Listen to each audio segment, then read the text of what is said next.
pierden esa devoción, pierden ese primer amor.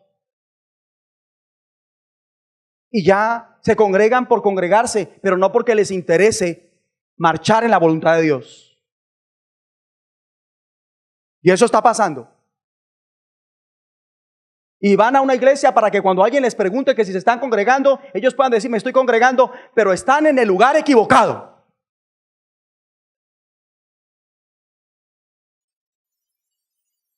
Una persona que se entrega a Cristo por motivos egoístas tampoco tiene la vida eterna.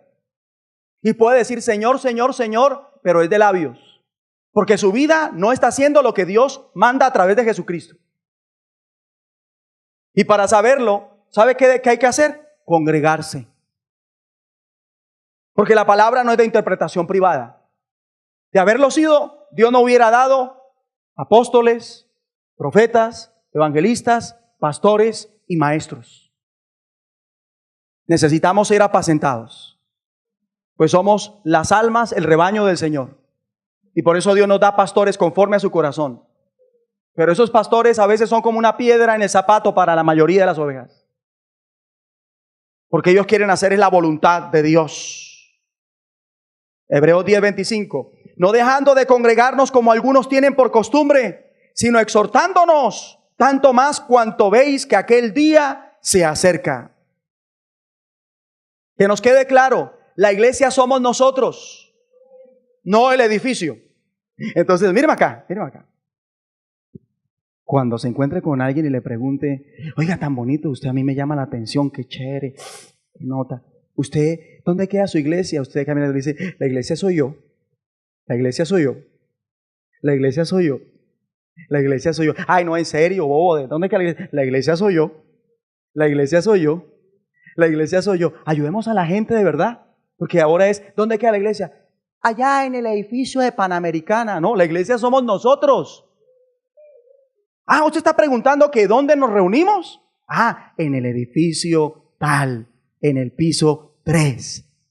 Allá está la iglesia del Señor, nuestra congregación, la que pastorea el pastor Juan Carlos Mayorga.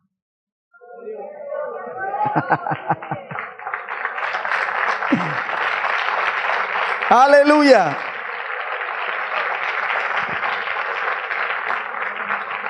Que nos quede claro, como iglesia, hemos de congregarnos en el lugar estipulado por Dios para hacerlo. Y no en cualquier iglesia, ya que Dios nos da una congregación. Y Dios nos da una denominación. Pues aunque hay muchas iglesias, Dios tiene con cada iglesia un trato específico. Vaya a Apocalipsis capítulo 1. Diga, la iglesia soy yo. Ahí sí me dan ganas de componer una canción. Bonitos músicos. Apocalipsis capítulo 1, versículo 20. Dice, ¿ya lo tiene? El misterio de las 7 estrellas que has visto en mi diestra y de los 7 candeleros de oro. Las 7 estrellas son los ángeles de las 7 iglesias. Y los 7 candeleros que has visto son las 7 iglesias. Y aquí específicamente está dando una palabra a las iglesias ubicadas en Asia. Como que el Señor se ubica por distritos, ¿verdad? Y va a la iglesia en Asia, a la iglesia suya en Asia, las cuales estaban precedidas por hombres mensajeros suyos con ministerio, pastores, a los cuales se refiere como ángeles. Y mire que el trato es muy personal con cada iglesia. Versículo 2. Escribe al ángel de la iglesia en Éfeso. Ahí comienza a enumerar. Porque aquí está hablándole a ¿cuántas iglesias? No, a una. En el versículo 2 ya le está hablando a una. ¿Y cuántas iglesias habían en Asia? 7. ¿Y a cuántas le está hablando ahorita? Y con cada iglesia Dios tiene un trato específico. Por eso de que eso es normal, la iglesia es una sola, usted se puede congregar donde quiera. Mentira.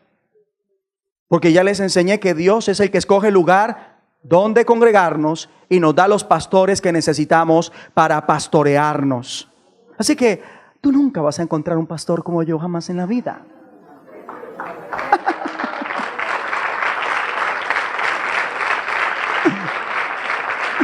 Dígalo, la iglesia soy yo. Uy, estoy haciendo el paso de Papá Noel. Es el paso de Papá Noel. Ay, no. Muy bien.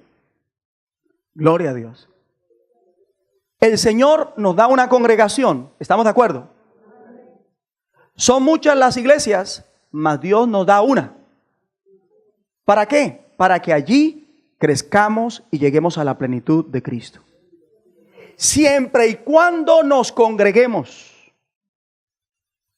¿Cuándo debemos congregarnos? Cuando esté establecido hacerlo. ¿Cuándo debemos congregarnos? Cuando esté establecido hacerlo. Vamos a Hechos 20. Hechos 20, versículo 7 dice: el primer día de la semana, reunidos los discípulos para partir el pan, Pablo les enseñaba, habiendo de salir al día siguiente, y alargó el discurso hasta la medianoche. ¡Qué congregada! ¡Qué congregada! ¿Desde qué horas inició la reunión? No sabemos, pero ¿hasta qué hora llegó? Sí sabemos. ¿Hasta qué hora llegó? Hasta la medianoche.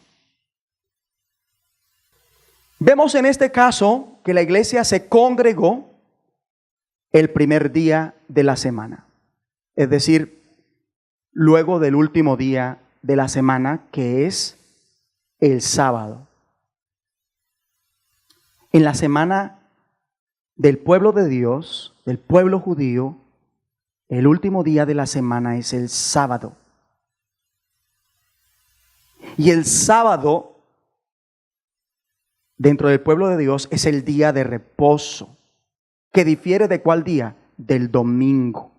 Ese domingo es el primer día de la semana. Entonces, uno es el día de reposo y otro el primer día de la semana. Uno es el sábado y otro el domingo. Por lo tanto, el domingo no ha sido ni será jamás el día de reposo. Ni el sábado será jamás el primer día de la semana en el cual un día como este el Señor resucitó.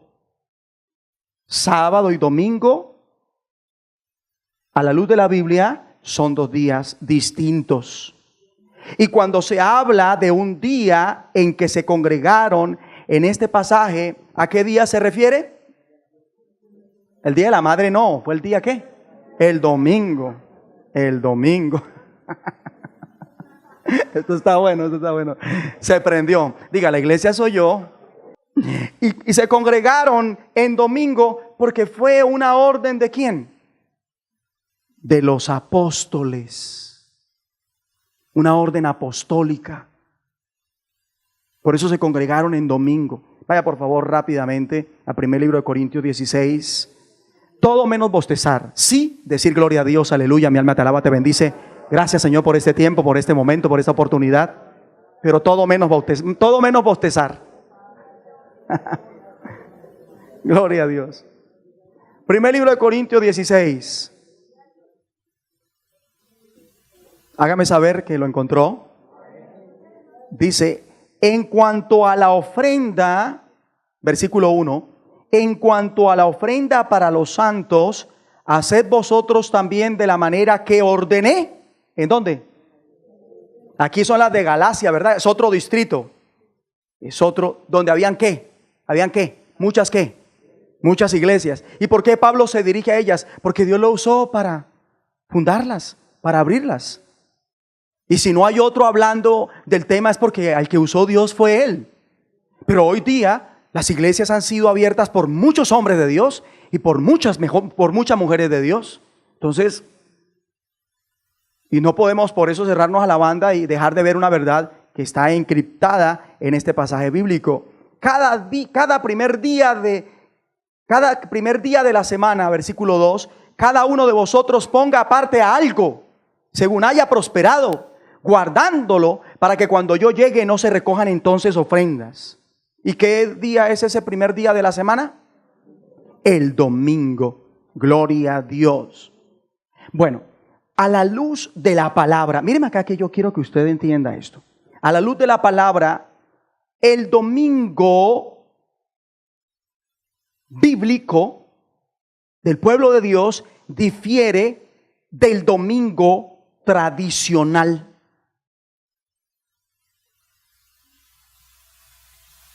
Totalmente distinto.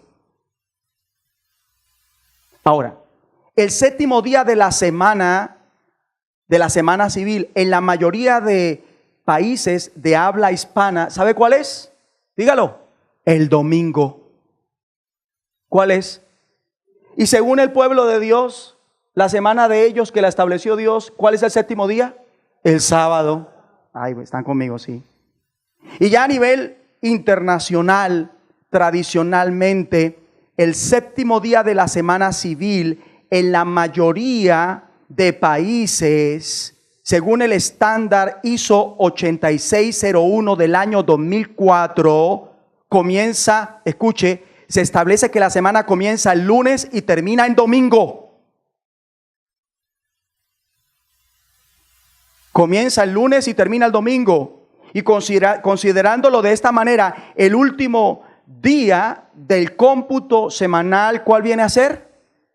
El domingo.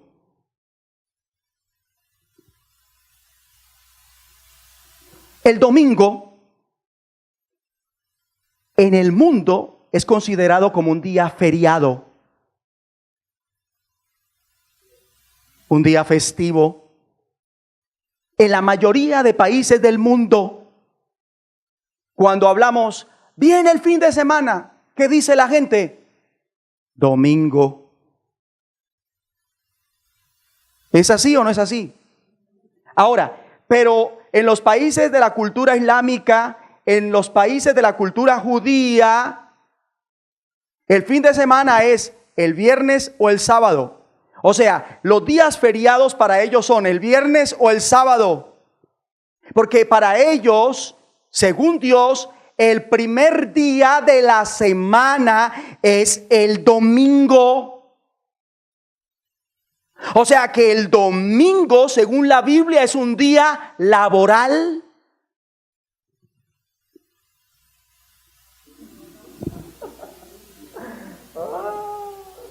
Yo digo lo que dice la palabra.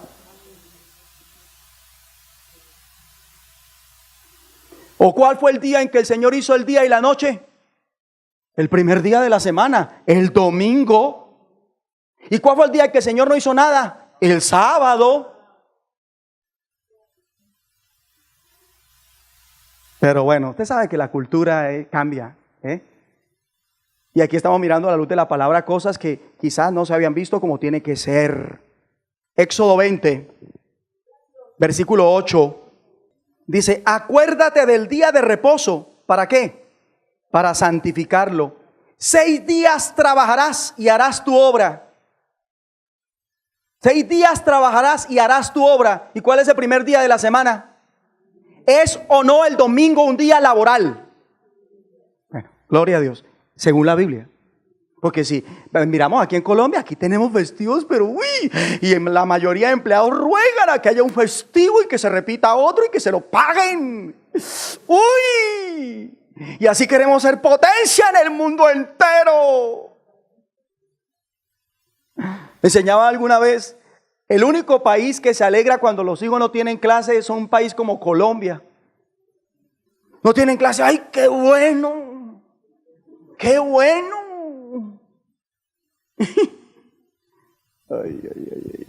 Bueno, estoy siendo claro, ¿verdad? Entonces, el domingo en la palabra nunca es conocido como el sábado de reposo. El domingo en la palabra nunca es reconocido como un día de sábado. Y no hay una sola vez que se llame al domingo día de reposo. Si usted mira en la Biblia, entre otras cosas, al domingo se le conoce como el primer día de la semana. Y ni Dios, ni Cristo, ni los hombres inspirados por Dios mencionaron una sola palabra a favor del domingo, como si el domingo fuese un día santo. En la Biblia no se menciona que el domingo sea el día de la conmemoración de la resurrección de Cristo.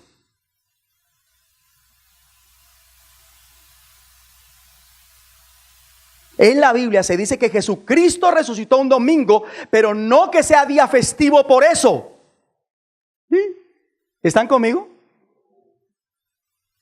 ¿Están conmigo? Bueno, eso espero.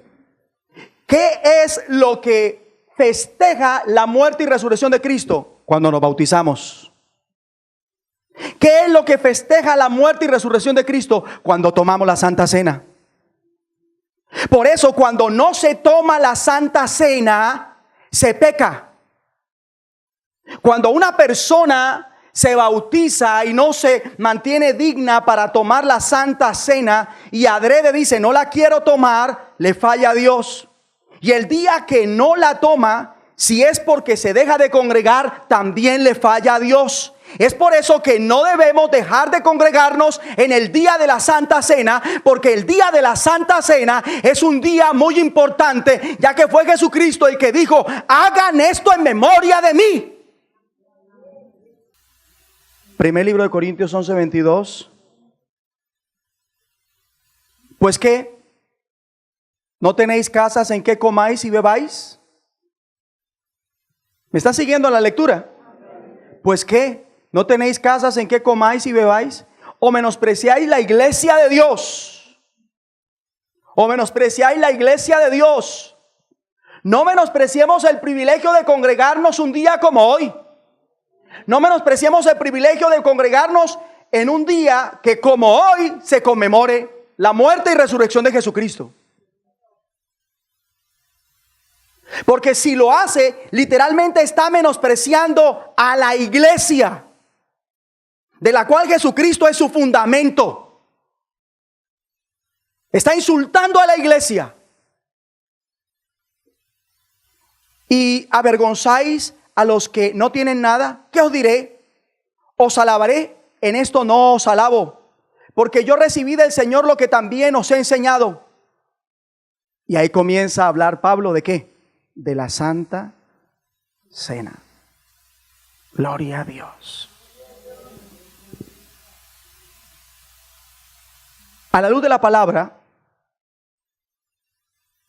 tenemos como referente que entonces el primer día de la semana, que es domingo, se congregó Pablo con la gente porque Pablo lo decidió.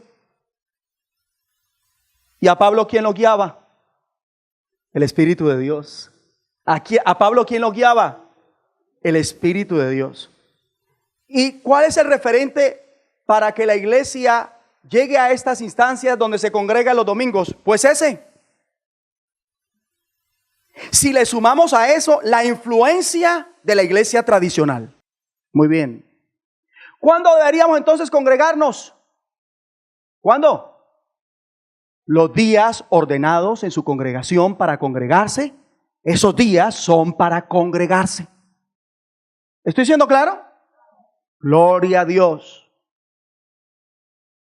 Pero cuando una congregación dice, vamos a guardar el sábado, el día de reposo, y por eso debemos congregarnos, ya se está metiendo en otro terreno. Colosenses 2. Y Pablo vio a la iglesia de Colosa que se estaba metiendo en ese terreno y mire lo que les enseña. Colosenses 2. Colosenses 2. Vaya rápidamente, por favor. Dice el versículo 15, dice, y despojando, ¿ya lo tiene? Y despojando a los principados y a las potestades, los exhibió públicamente, triunfando sobre ellos en la cruz. Por tanto, nadie os juzgue en comida o en bebida, en cuanto a días de fiesta, luna nueva o días de reposo, todo lo cual es sombra de lo que ha de venir, pero el cuerpo Aquí cuerpo significa realidad, pero la realidad es de Cristo. Nuestra realidad ahora es Cristo. Mire, como para que quedemos más claros, óigame por favor. Reciba paz. Porque sin esa paz no le va a aprovechar lo que le voy a decir. Para cuando Jesús ejerce su ministerio en esta tierra, como Rey y Señor, respecto al día de reposo, desafortunadamente se estaba manejando de una manera errada. ¿Por qué? Por las rígidas limitaciones absurdas establecidas en este día por parte de los religiosos de la época. Un día que había sido hecho para el beneficio del hombre, fue convertido para hacer la vida del hombre más difícil, el día de reposo, el sábado. Sabiendo que el sábado fue hecho por causa del hombre, Jesucristo toca el tema. Y cuando toca este tema, y ustedes lo pueden comprobar en San Marcos capítulo 2, el Señor Jesús lo hace para darle a los hombres mayor libertad para hacer el bien a los demás y ocuparse de sus necesidades personales. Del hecho de que la ley de reposo era para bien del hombre, Jesús dice que Él tenía autoridad para cambiar ese día de reposo o para abrogarlo. Vuelvo y le digo, si usted quiere saber del tema, San Marcos 2, estúdielo. Así que, si miramos la iglesia en sus inicios, estoy hablando de la iglesia primitiva, la iglesia se vale de esta enseñanza de Jesús para decidir ¿qué? Abandonar la observancia del día de reposo, el día sábado. Y comenzar ahora a reunirse de manera especial con motivos que el Señor da cuando resucita los domingos, el primer día de la semana. ¿Qué pasó con la primera comunidad cristiana de Jerusalén? Ustedes saben, y no es complicado deducirlo, la mayoría de convertidos en la iglesia inicial eran judíos, y ustedes lo saben. Ellos se convierten a Jesucristo, pero ellos siguen guardando el día de reposo. Y a su vez también guardaban otras costumbres religiosas, tradicionales judaicas. Hasta que Dios, a través de Pablo, por medio de su Espíritu, establece para ellos un nuevo orden, luego de que se acuerda o que se establece por la dirección de Dios y del Espíritu Santo, a través de Pedro, en aquel primer concilio en Jerusalén, no imponer cosas como estas a los creyentes no judíos. Lea Hechos 15 en su casa y estúdielo. Si ustedes pueden ver Hechos 15, cuando lo estudien, notarán que no se pudo o no se impuso, mejor dicho, no se impuso el el guardar el día sábado como día de reposo para la iglesia no judía. Y Pablo, cuando interviene en el tema, se refiere al hecho de guardar el día de reposo como algo muy débil y pobre, debido a que su origen era en la ley de Dios y no en la ley de Cristo. Vaya por favor a Gálatas 4, versículo 9.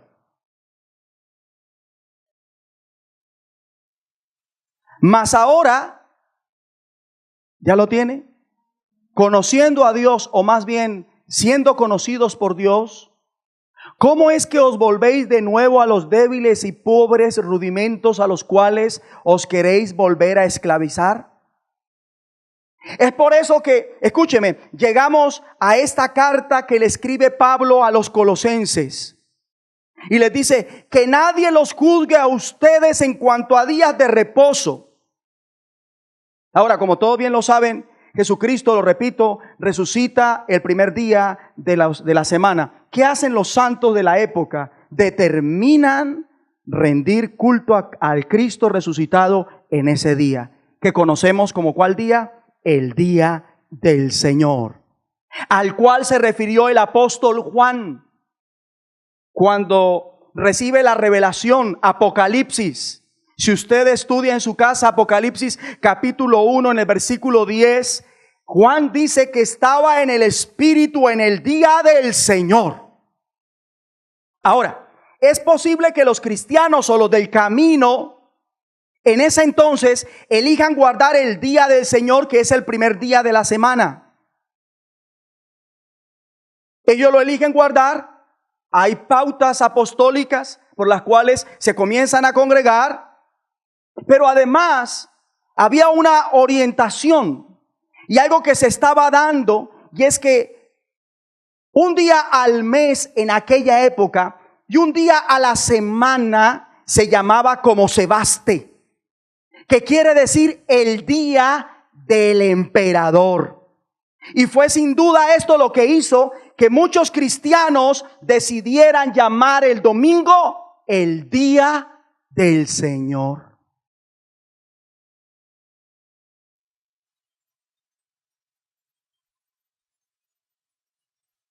Muy bien. Ahora, ¿deberíamos tener un día de reposo? Pero por supuesto, Dios en su sabiduría estableció un día a la semana para reposar. ¿Sabe por qué? Porque es lo que necesitamos físicamente. Nuestro cuerpo no está diseñado para trabajar sin descansar. Necesitamos tomarnos un día para congregarnos, claro, lo necesitamos espiritualmente.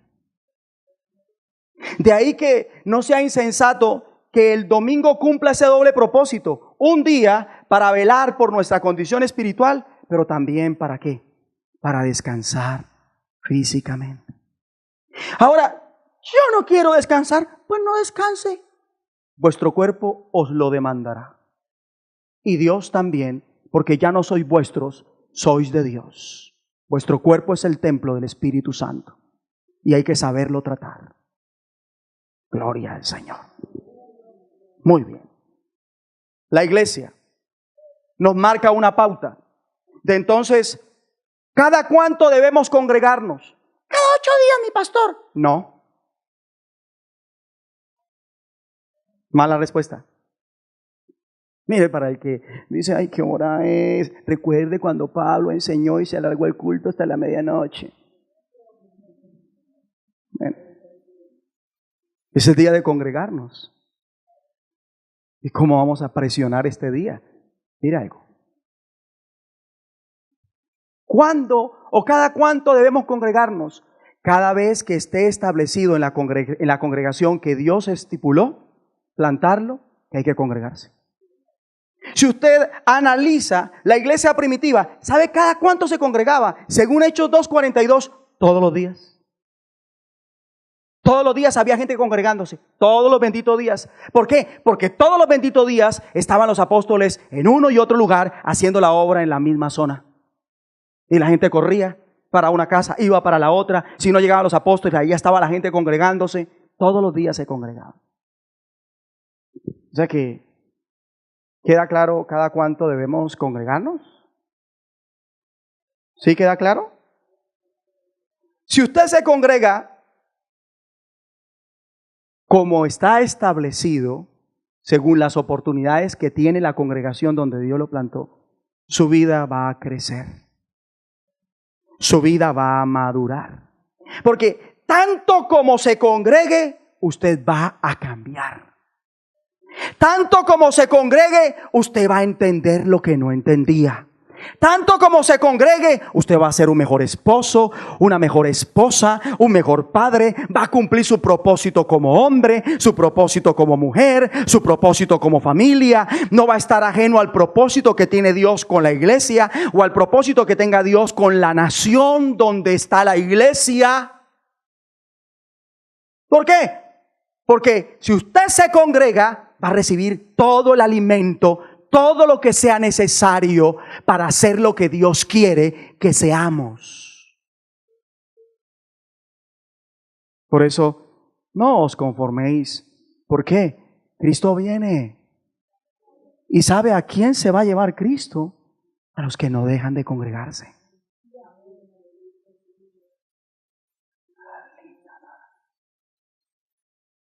A eso se va a llevar Cristo.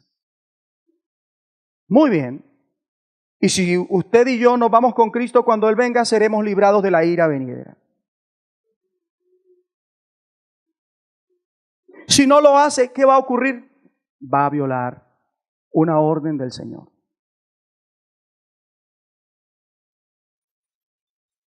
Va a violar una orden del Señor. Y si viola una orden del Señor, mire lo que va a pasar. Hebreos 10.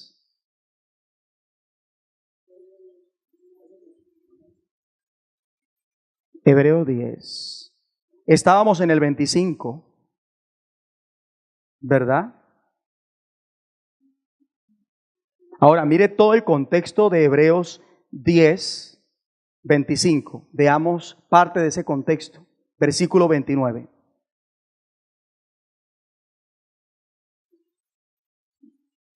Veámoslo desde el versículo 28. El que viola la ley de Moisés por el testimonio de 2 o 3 testigos muere irremisiblemente. Ahora 29.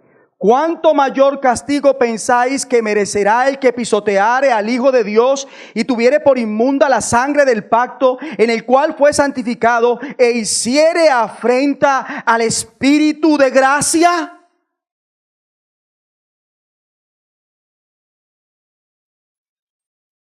¿Qué pasa si deja de congregarse? Está insultando al Espíritu Santo que nos manda a congregarnos, como lo estableció en esa congregación que Dios levantó. Y si insulta al Espíritu Santo, al Espíritu de gracia, Dios castiga a los que se dejan de congregar. No solamente pierden, sino que los castiga. Si no perdonó a los que le dio la ley de congregarse en sábado, no se la va a rebajar al que ahora en el tiempo de la gracia está llamado a congregarse como se estableció en la congregación donde Dios lo plantó. Gloria a Dios. Y concluyo con esto. Dios quiere darle a usted reposo. Mateo 11. Mateo 11, versículo 28. Venid a mí todos los que estáis trabajados y cargados, y yo os haré descansar. Llevad mi yugo sobre vosotros y aprended de mí, que soy manso y humilde de corazón, y hallaréis descanso para vuestras almas. Porque mi yugo es fácil y ligera mi carga. Invito a todos aquellos que quieran tener reposo,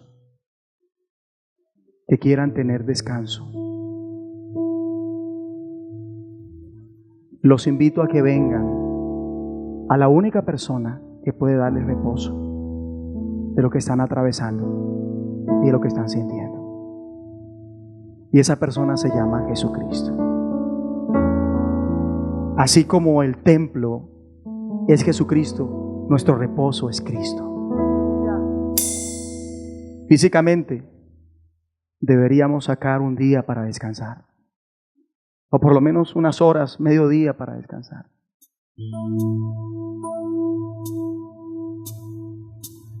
Porque así Dios nos diseñó.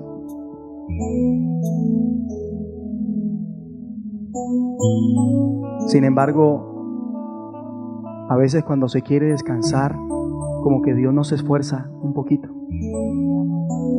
Y entonces viene un descanso espiritual. Y las fuerzas Dios las multiplica. Y descubrimos que en Dios fuimos fortalecidos, no desmayamos,